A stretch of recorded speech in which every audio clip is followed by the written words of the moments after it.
పురాతన వైద్యం ఎలా ఉండేదండి? అసలు ఒకప్పుడు వైద్యం ఎలా చేసేవారు?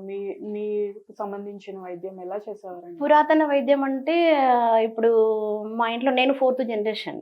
హ్మ్. మా నాన్నగారు, తాతగారు కూడాను ఆయుర్వేదిక్ చేసేవాళ్ళు. పురాతన వైద్యమే చేసేవాళ్ళు. మూలికలతో వైద్యం చేసేవాళ్ళు. హ్మ్. అప్పుడు ఆ కాలంలో పిల్లలు కాలేదు అని చెప్పి ఎంతో బాధపడుతున్న వాళ్ళందరికీ కూడా హ్మ్. నాన్నగారు కొంచెం ఈ మూలిక వైద్యంతోటే హుహు. మూలిక వైద్యంతోటే వాళ్ళని ఉదయాన్నే రమ్మని చెప్పి వాళ్ళకి కౌన్సిలింగ్ ఇచ్చి మాటలు చెప్పి అన్ని మాట్లాడిచ్చేసి వాళ్ళకి కొంచెం ఈ మూలిక వైద్యంలో రసం హ్మ్. తీసి, అంటే మూలిక పేరు చెప్పొచ్చో లేదో నాకు తెలీదు. సో మీరు చెప్పొచ్చండి. అంటే నాలెడ్జ్ షేర్ అవుతుంది కదా! మీకు చెప్పొచ్చంటే పర్లేదు చెప్పొచ్చు. ఆ! అయితే ఆహ్, సహదేవి అనే ఒక చెట్టు ఉంటుందండి. మూలిక చెట్టు ఉంటుంది.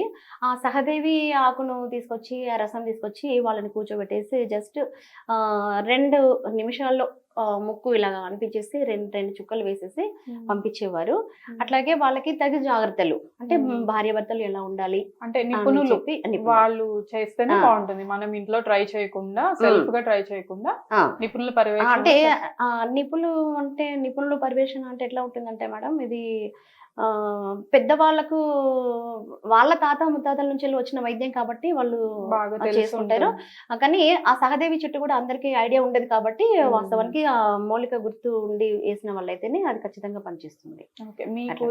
మీకు కూడా వచ్చా ఆ! అండి? మీరు ఇప్పుడు నేర్చుకుని నేను కూడా చేస్తున్నాను. హ్మ్. నా తరపున కూడా నేను నాకు తెలిసి ఒక 10, 15 మందికి కూడా నేను సంతానం కలిగించే ఈ మందు వాడినా మేడం. హ్మ్. ఇప్పుడు ఇది మీ పిల్లలు అంటే మీరు నేర్పిస్తున్నారా అండి? మీరు నేను ట్రైనింగ్ నేర్పిస్తున్నాను. నాకు ఒక పాప ఉంది. నేను ఏదైతే వైద్యం చేస్తుంటానో నేను హెయిర్ ఆయిల్ తయారు చేసినా, ఏదైనా మాత్రలు తయారు చేసినా, వాటికి సంబంధించి ఏదైనా నా పాప హ్మ్. 3rd year baby. అంత హ్మ్. చిన్న బేబీ అయినా కూడా వాడికి చాలా ఇంట్రెస్ట్ చూపిస్తది. ఓకే.